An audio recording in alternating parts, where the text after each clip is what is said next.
Hello and welcome to another Watcher of Realms video, and in this video, well, there's been a new update on the live regions. This just happened a little while ago, randomly, just in the middle of the night. You know how it goes. We have had some basically additions of things that have been on the Forerunner server and announced a little while ago. If we go into raids, you can see that Immortal Codex has now been moved to the main area of raids, which is actually pretty good, of course.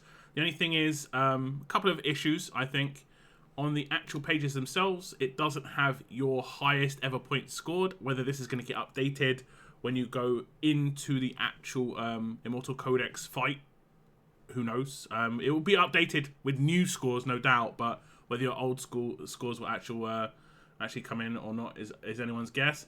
And then when it comes to the text, it's white text on kind of like white backgrounds. I think they probably will fix this.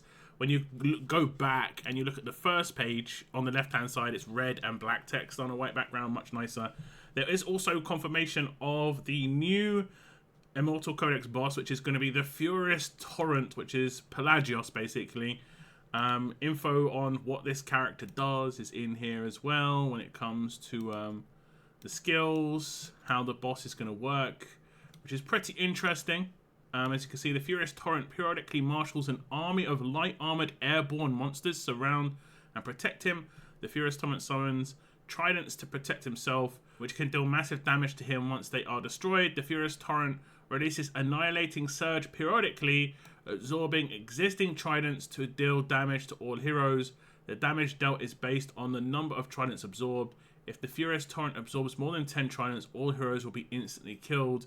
The Furious Torrent gradually increases the magic resistance of monsters he summons each time. Boss Rush enhancement, allied heroes increase their attack speed greatly. So it looks like range characters are going to be very important. I thought sticks would be that kind of thing. Would it be range characters would be very important? They're okay there, but this is going to be very important. Airborne units generally means you're going to do more damage with ranged, or at least piercers. Those sort of characters are going to be quite important here. Interesting, at least. New boss to come. It isn't going to be coming anytime soon. As you go back, it says the next three are going to be Hellfire Emperor, Arbiter of Frost, and the Conqueror. The Conqueror has been every single time. I would say it's probably the best boss in terms of just the best Immortal Codex, but it has been every single time. I guess they're going to be hopefully tweaking some of the other ones. Let's see if they come back and they've tweaked Hellfire Emperor, because I think it did need some tweaks, in my opinion. We'll see when it comes back. Now, the other big one, obviously, is in Gear Raid.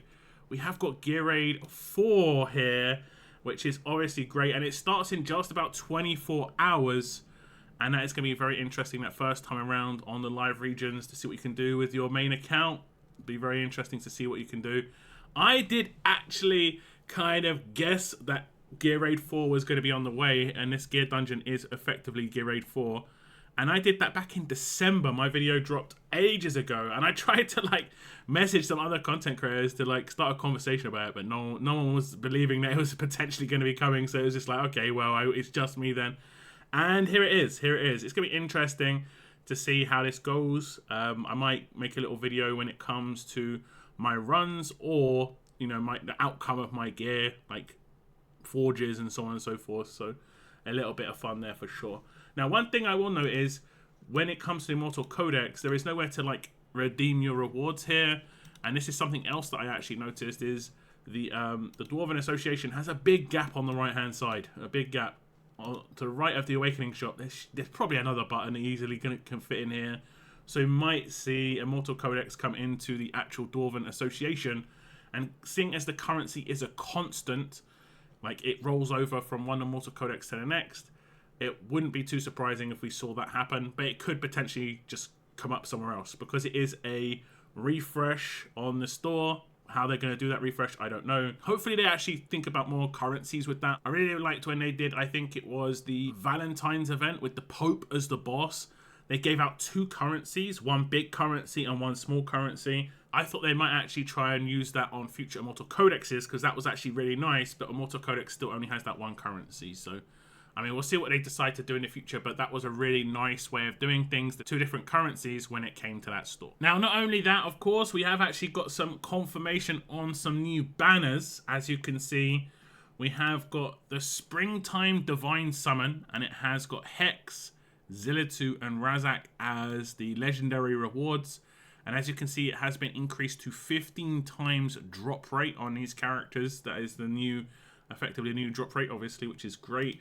And this is going to happen with Divines and with your rare summoning crystals. Then we have the Abyssal Nexus. Captain Reeve, event exclusive, has a 15 times drop rate and is guaranteed within 250 summons. It's going to be Captain Reeve and again Osiris. So it's basically a repeat of his original release. And if you missed him, you can get him. And if you didn't miss him and you got a few copies, you can guarantee another copy of him from this. There is a Treasures in the Deep. Yeah, it is a Treasures in the Deep. I think this is pretty much the same event again from what we had when Captain Reeve first came out.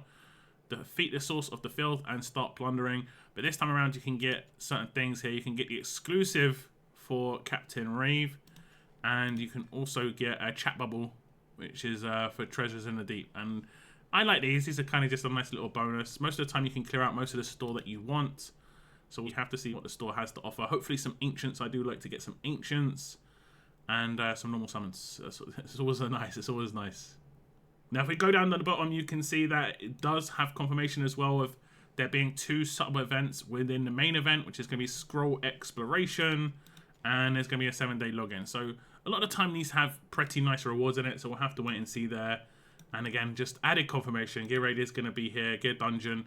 And it is going to last around about 6 days. It's going to be the 27th of March until the 2nd of April.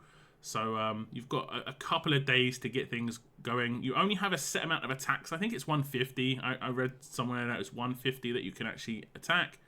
So, you know, use them wisely and use them while you actually can. So that was just a little look at some of the things that went live. Watcher of Realms does like to bring out new updates a lot. Let's hope the scaling on these ones are good. Some of the other updates have not been great when it comes to the scaling for newer players, but maybe they'll go back and readjust the scaling in the future. We'll have to wait and see there. If you have any thoughts on this little update here, leave them in the comments down below. I want to thank you very much for tuning in, and I will see you in the next video.